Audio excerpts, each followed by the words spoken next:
एक घने जंगल में भीम नाम का एक ताकतवर भैंसा रहता था। भीम का शरीर विशाल और मजबूत था और उसकी आंखों में एक अजीब सी दयालुता झलकती थी।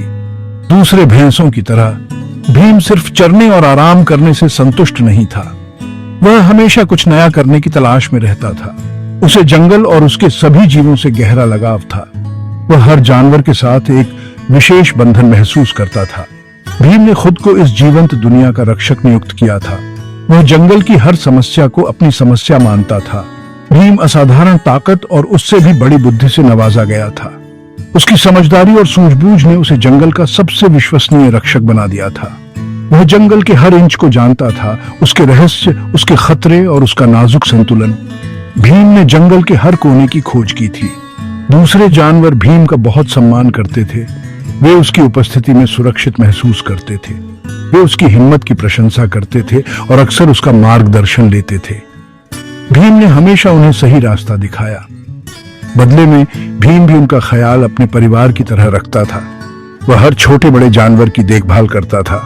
वह जंगल में गश्त लगाता था, हमेशा किसी भी परेशानी के संकेत के लिए सतर्क रहता था। उसकी सतर्कता ने कई बार जंगल को बचाया था। वह जानता था कि जंगल का अस्तित्व उसी पर निर्भर करता है। भीम ने अपने जीवन को जंगल की सुरक्षा के लिए समर्पित कर दिया था।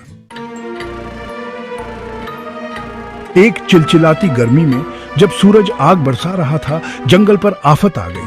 पेड़ सूख गए, पत्ते मुरझा गए और जानवरों के लिए पानी की एक एक बूंद कीमती हो गई। नदी, जो जंगल की जीवन रेखा थी, सूखने लगी। उसकी दरारें गहरी होती गईं और पानी का स्तर घटता गया। जैसे जैसे पानी का स्तर दिन ब दिन घटता गया, जानवरों में दहशत फैल गई। प्यास से बेहाल जानवर इधर उधर भटकने लगे। भीम जानता था कि उसे जल्दी से काम करना होगा। वह जंगल का सबसे मजबूत और समझदार जानवर था। उसने जानवरों को इकट्ठा किया और अपने सींगों के एक शक्तिशाली धक्के से घने अंधेरे में एक रास्ता साफ किया। उसकी ताकत और हिम्मत ने जानवरों को उम्मीद दी। वह अपनी स्वाभाविक शक्ति का पालन करते हुए उन्हें एक लंबी और कठिन यात्रा पर ले गया। जानवरों ने भीम का अनुसरण किया क्योंकि उन्हें उस पर पूरा भरोसा था। अंत में वे एक छिपे हुए झरने पर पहुंचे जो अछूता था और ठंडे ताजे पानी से लबालब था। यह झरना उनकी आखिरी उम्मीद थी। जानवरों ने खुशी मनाई, उनकी प्यास बुझ गई और उनकी आशा वापस आ गई। वे झरने के पानी में खेलते और अपनी प्यास बुझाते रहे। भीम ने उन्हें एक भयानक भाग्य से बचा लिया था। उसकी बहादुरी और नेतृत्व ने जानवरों को नया जीवन दिया। उसकी बुद्धि और त्वरित सोच ने एक आपदा को टाल दिया था। जानवरों ने भीम को धन्यवाद दिया और उसकी सराहना की। एक रात चांद की भयानक रोशनी में भीम ने एक अजीब सी गंध पाई। यह गंध उसे बेचैन कर रही थी, जैसे कोई अनहोनी होने वाली हो। यह इंसानों की गंध थी, उन दोस्ताना ग्रामीणों की नहीं जो जंगल के बाहरी इलाके में रहते थे, बल्कि कुछ ज्यादा ही भयानक थी। यह गंध उन लोगों की थी जो जंगल में शांति भंग करने आए थे। भीम को एहसास हुआ कि ये शिकारी थे जो जंगल और उसके निवासियों को नुकसान पहुंचाने पर आमादा थे। उनके पास हथियार थे और उनकी नीयत साफ नहीं थी। भीम ने झट से एक योजना बनाई। उसे पता था कि उसे जल्दी और समझदारी से काम लेना होगा। उसने बंदरों को इकट्ठा किया और उन्हें शिकारियों के शिविर के पास हंगामा करने का निर्देश दिया। बंदर भीम की बात समझ गए और तुरंत काम पर लग गए। बंदर चिल्लाए और चहचहाए, शाखाओं और फलों को नीचे फेंक दिया, जिससे एक भ्रमित करने वाला शोर मच गया। यह शोर इतना जोरदार था कि शिकारी घबरा गए। चौंके और भटके हुए शिकारी अपनी दुष्ट योजनाओं को त्याग कर डर के मारे जंगल से भाग गए।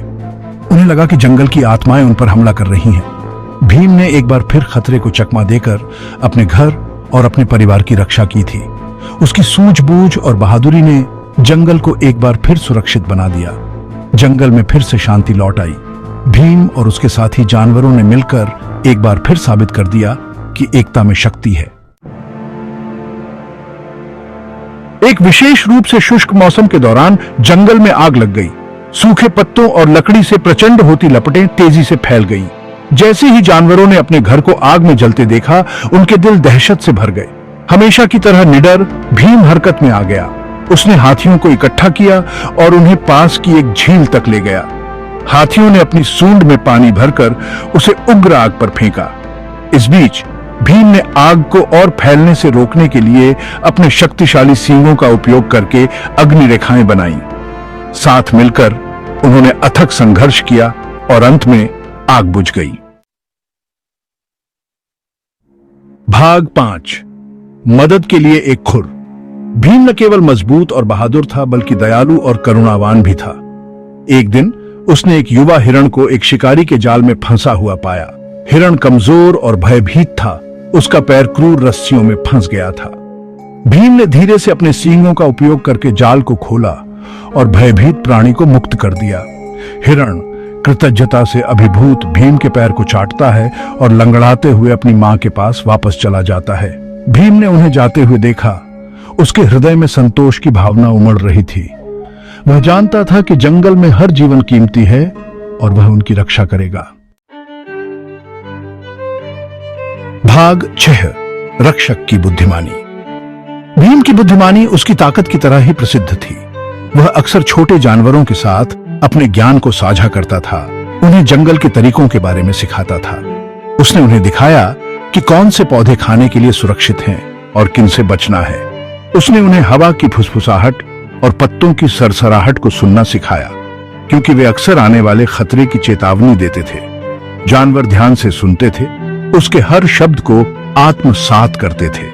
वे जानते थे कि भीम की बुद्धिमानी एक उपहार थी जो जंगलवासियों की पीढ़ियों से चली आ रही थी और उन्होंने उसकी शिक्षाओं को संजो कर रखा। भाग 7। जंगल की धड़कन। साल दशकों में बदल गए और फिर भी भीम जंगल का अटूट रक्षक बना रहा। उसकी वॉचफुल नजरों के नीचे जंगल फला फूला और समृद्ध हुआ। नया जीवन फूटा और प्रकृति का चक्र सद्भाव में चलता रहा अनवरत। भीम सिर्फ एक रक्षक से बढ़कर था, वह जंगल का दिल और आत्मा था। वह इसकी ताकत, इसकी बुद्धिमानी और इसकी स्थायी भावना का अवतार था। जानवर जानते थे कि जब तक भीम उनके साथ है, उनका घर सुरक्षित रहेगा और उनका जीवन जंगल के संगीत से भरा रहेगा। भाग 8। हरियाली की विरासत। भीम की हिम्मत और करुणा की कहानियां पेड़ों के बीच गूंजती रही, जो एक पीढ़ी से दूसरी पीढ़ी तक चली आ रही है। वह एक किंवदंती बन गया जो जंगल के लचीलेपन और विपरीत परिस्थितियों में भी फलने फूलने की उसकी शक्ति का प्रतीक था। जंगल उसके अटूट समर्पण का प्रमाण आशा की किरण के रूप में खड़ा था, एक हरा भरा स्वर्ग जो जंगल के रक्षक भीम नामक भैंसे की विरासत द्वारा संरक्षित